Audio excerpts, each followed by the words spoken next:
দলীয় পদক্ষেপ হলো বলে মনে করছেন? না, তা জানি না, সেটা দল সিদ্ধান্ত নিয়েছে। দল যখন নিয়েছে নিশ্চিতভাবে তার উপরে তো কথা বলার, এবং আমাদের সর্বোচ্চ নেত্রী মুখ্যমন্ত্রী এবং তিনি অল ইন্ডিয়া তৃণমূল কংগ্রেসের চেয়ারপারসন, তিনিই নির্দেশ দিয়েছেন, তার বাইরে আর কিছু হয়। আপনি নেক্সট পদক্ষেপ নিয়ে কি নিতে চলেছেন? আমি আমার পদক্ষেপ ওখানে অসহায় মানুষের যাতে ওরা কোনো বঞ্চিত না হয় তার জন্যেই আমার লড়াই চলবে। আমি মন্ত্রিসভা থেকে পদত্যাগ করলেও আমি ওই এলাকার জনপ্রতিনিধি এমএলএ থাকবো, আমার কিন্তু লড়াই চলবে ওখানে ওই অসহায় মানুষদের জন্য আমার লড়াই চলবেই।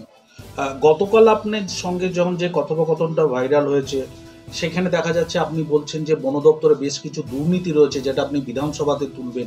কি ধরনের দুর্নীতির তথ্য আছে আপনার কাছে? সেটা তো আজকে আপনাদের অনেক চ্যানেল গেছিল, আমি তো যাইনি আজকের, ওখানে স্পটে গিয়েছিল তাজপুরে, অনেক মিডিয়া গিয়েছিল, সে মিডিয়ার সামনে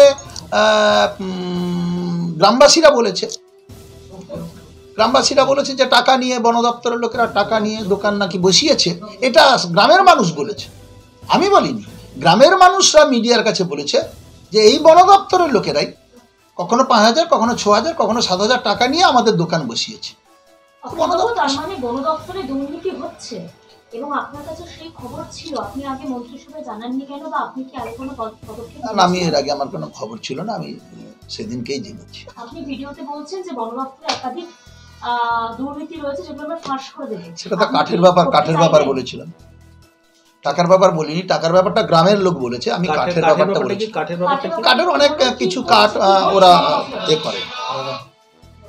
কাঠের ব্যাপারটা কি? কাঠ অনেক সময় যেগুলো অকেজো কাঠ, শুকনো কাঠ সরকারি ঘরে আসার কথা, তা বিক্রি করে নিয়ম কানুন মেনে, পদ্ধতি মেনে সেগুলো বিক্রি করে যে টাকা পয়সা সরকারের কাছে জমা দেওয়া দরকার, সেক্ষেত্রে অব্যবস্থা আছে। অখিলবাবু, একটা বিষয়, এই যে দল এই সিদ্ধান্ত যেটা নিল, তার সঙ্গে কি আপনার তার আগে কি আপনার সঙ্গে কোনোভাবে দল কথা বলেছে যে কোন পরিপ্রেক্ষিতে আপনাকে বলতে হয়েছে, বা আপনি বলেছেন, বা আপনি কেন বলেছেন? দল কি এটা আপনার কাছে কোনোভাবে জানতে চেয়েছে? না, দল আমার কাছে জানতে চায়নি, কি পরিস্থিতিতে হয়েছিল কিছু জানতে চায়নি। শুধু সুব্রত বক্সী আমাকে বলেছেন গতকাল ঘটনাটা তিনি সারাক্ষণ ধরে টেলিভিশনে দেখেছেন, তিনি নির্দেশ দিয়েছেন পদত্যাগ করতে, তাই আমি পদত্যাগ করে দিচ্ছি। আমি সে ব্যাপারে আমি কোনো মন্তব্য করব না। আমাদের সর্বোচ্চ নেত্রী যেটা নেবেন সেটা, সেই নির্দেশটাই আমাদের কাছে না। আমার কাছে না, আমার কাছে কি অপশন ছিল? কিছুই অপশন ছিল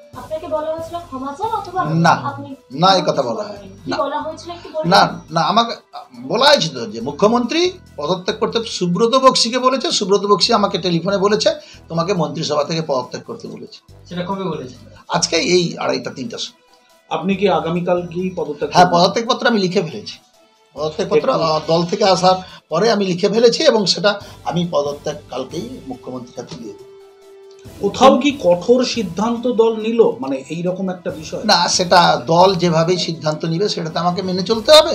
এটা কঠোর হলো কি নরম হলো দল বুঝবে, কিন্তু কঠোর হলে হবে। প্রথম মানুষের পাশে আমি সবসময় আছি, এবং ওই অসহায় মানুষরা যাতে কোনোভাবে যারা বঞ্চিত না হয় সেসব ব্যাপারে আমি তাদের পাশে সবসময়। তৃণমূল কংগ্রেসের প্রথম দিনের সৈনিক, কংগ্রেসেরও একই সঙ্গে মমতা বন্দ্যোপাধ্যায়ের সঙ্গে আপনি রাজনীতি করেছেন। দীর্ঘ এত বছর রাজনীতি জীবনে, এতবারের বিধায়ক, এতবারের মন্ত্রী, তারপরে এই ধরনের সিদ্ধান্ত একটা কোথাও কি একটু কষ্ট লাগে? আমি তো দলের বাইরে নয়, আমি যতবারই এমএলএ হই না কেন দল আমাকে টিকিট দিয়েছে, এমএলএ করেছি, মন্ত্রী করেছে মুখ্যমন্ত্রী, তো তার বাইরে তো আমি কোনো যেতে পারি না। আমি নিশ্চিতভাবে সেই কথা আমি মেনে চলব। মুখ্যমন্ত্রীর সঙ্গে কি কথা বলবেন আপনি? না, আজকে কোনো কথা বলবো, কালকে পদত্যাগপত্র দেওয়ার সময় কথা বলবো। গতকাল থেকে এই যে পরিস্থিতির সম্মুখীন হতে হলো, ঘরে বাইরে একটা চাপ তৈরি হলো, দীর্ঘদিনের রাজনৈতিক ব্যক্তিত্ব আপনি, পূর্ব মেদিনীপুর, অবিভক্ত মেদিনীপুরের তৃণমূলের সৈনিক, দলের প্রতি কি এটা কি দল থেকে আপনার প্রতি বেশি পড়া হলো বলে মনে হয়? হ্যাঁ, দলের যদি কোনো নিয়ম কানুন আমি ভেঙে থাকি, দল তো সর্বাগ্রে, আমার জন্য হয়তো দল ক্ষতিগ্রস্ত হচ্ছে। আমি এভাবে মন্ত্রিসভায় থেকে এই যে কাজকর্মগুলো করছি, দল হয়তো ভেবেছে যে এটা দলের ভাবমূর্তি নষ্ট হচ্ছে, সরকারের ভাবমূর্তি নষ্ট হচ্ছে, তাই সরকার এবং দল তাই সিদ্ধান্ত নিয়েছে, আমাকে সরিয়ে দিয়েছে, মানে পদত্যাগ করতে বলেছে। তার জন্য তো এটা আমাকে মেনে চলা উচিত। অখিলবাবু, বন দপ্তরের যে দুর্নীতির কথা আপনি বলছেন, সেটা কি আগামী দিনে সামনে আনবেন? আপনি কি দলের কাছে সেটা পরিস্থিতির উপর নির্ভর করবে। বলছি, মুখ্যমন্ত্রীর সঙ্গে যেহেতু প্রশাসনিক এখন মুখ্যমন্ত্রী head, তো এই পদত্যাগের কথা দলের থেকে বলাটা ঠিক নাকি সরকারের পক্ষ থেকে বলবে? না, আমাকে সুব্রত বক্সী বলেছে টেলিফোনে, তাকে হয়তো নিশ্চিতভাবে মুখ্যমন্ত্রী আমাকে এই কথাই বলেছেন। মুখ্যমন্ত্রী সারাক্ষণ টিভি দেখেছেন, টিভি দেখে পদত্যাগ করতে বলেছে। সেটা তো মুখ্যমন্ত্রীও তো দলের সুপ্রিমো, অল ইন্ডিয়া তৃণমূল কংগ্রেসের প্রেসিডেন্ট, চেয়ারপারসন, রাজ্য সভাপতিকে বলেছেন, রাজ্য সভাপতি আমাকে বলেছে, আমি পদত্যাগ করে দিয়েছি। দলের অভিভাবক হিসেবে মুখ্যমন্ত্রীর নির্দেশ, উফ, দলের রাজ্য সভাপতির পক্ষ থেকে এই নির্দেশটা কি মেনে চলবেন, না সাধারণ মানুষ বা আপনার এলাকার যারা ভোটার তাদের পাশে থাকবেন? না না, আমি পদত্যাগ করে দিয়ে সাধারণ মানুষের পাশে থাকবো। মানে ব্যক্তি অখিলগিরির লড়াইটা জারি থাকবে? ব্যক্তি অখিলগিরি নয়, ওখানে আমি তো পদত্যাগ করছি মন্ত্রিসভা থেকে, কিন্তু আমি তো ওখানে এমএলএ থাকবোই রামনগরের। আমি এমএলএ হিসাবে, জনপ্রতিনিধি হিসাবে আমার লড়াই চলবে। অখিলবাবু, একটা প্রশ্ন, গতকালের যে ঘটনাটা আপনার সঙ্গে রেঞ্জারের বাদানুবাদ, তারপরে দলের থেকে আজকে ঠিক কি নির্দেশ এলো?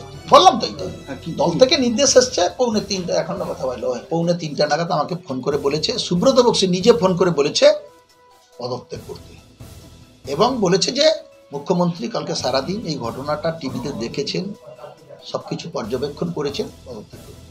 আপনি পদত্যাগ করছেন? হ্যাঁ, আমি লিখে ফেলেছি, বললাম তো। আচ্ছা, মেল